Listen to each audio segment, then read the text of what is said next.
This is AC35 Daily Update.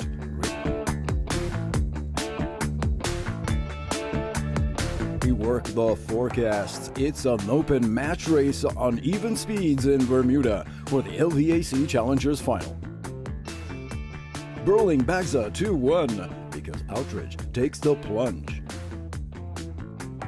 And now from the America's Cup Village, here's Nick Douglas with Saturday's racing recap and the commentary.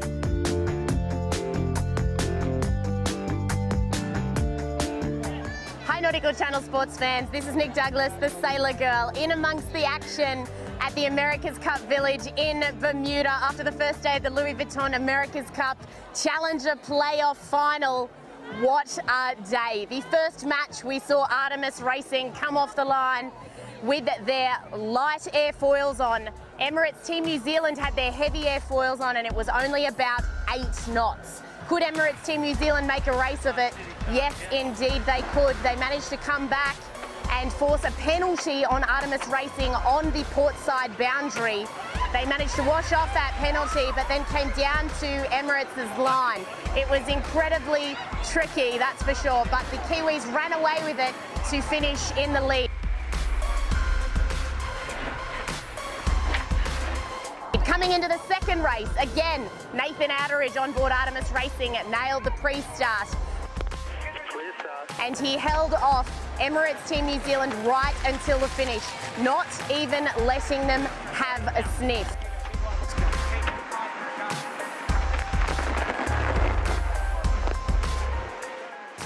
And then was the third race.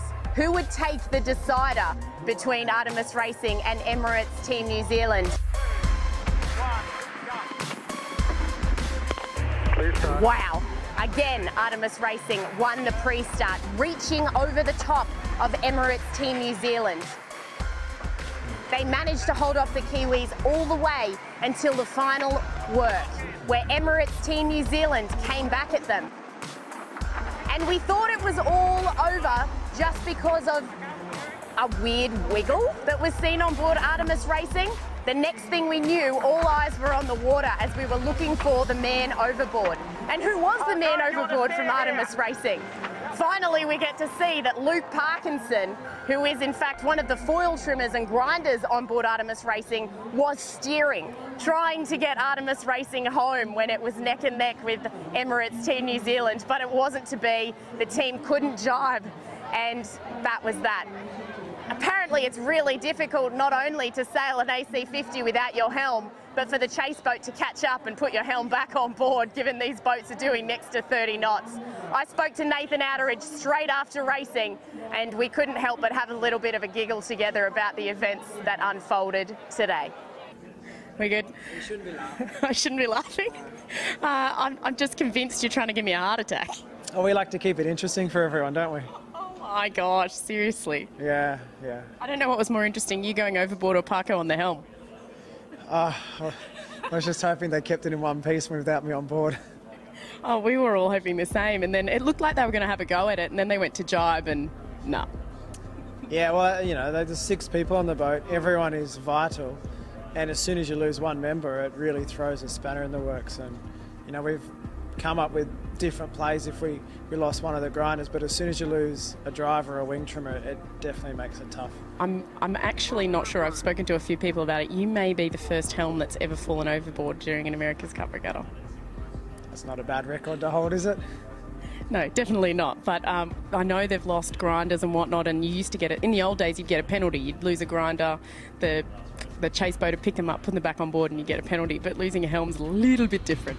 Yeah, and I think these boats go a bit quicker too, because I was in the water for a good couple of minutes, and no one even knew where I was. And I was just looking at the chopper overhead, just going, that'd be right. They'll be filming me right now, just sort of swimming around. And now we've worked out why you wear yellow helmets. yeah, exactly. You know, it's a joke at the moment, but Got you in the water. for safety reasons, that's why our colours are like that.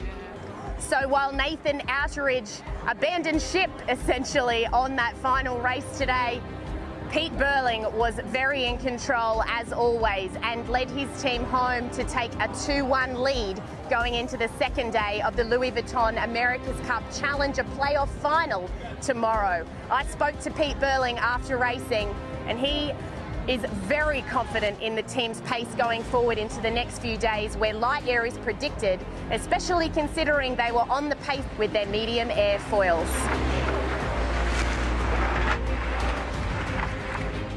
Great day out there for us spectators, and probably fun for you guys too to get in some great racing. Yeah, you know, it's really fun out there, and I think everyone's been saying the whole time, you know, that this racing is going to be close and whoever sails best on the day is going to win.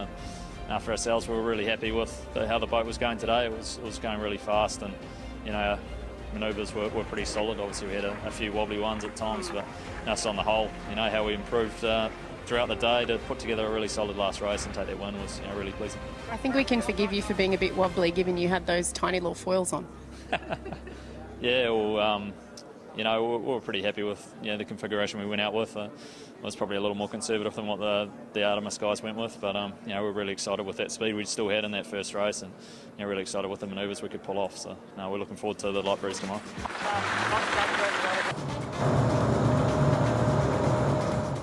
Now, as you can see, the village is absolutely packed. It is a Saturday. It is the first day of the Louis Vuitton America's Cup Challenger Playoff Final, and everyone wants a piece of the action. Thank you so much for joining me here in Bermuda. What will come tomorrow?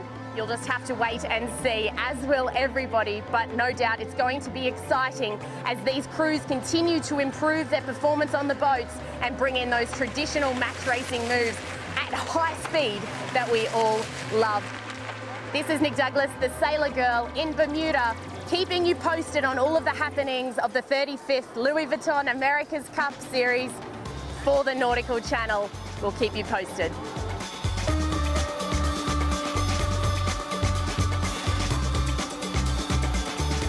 Catch the full story from the second day of racing at the Louis Vuitton America's Cup Challengers Final on AC35 Daily Update with Sailor Girl adventurer Nick Douglas. SC Sports, plunge into the action.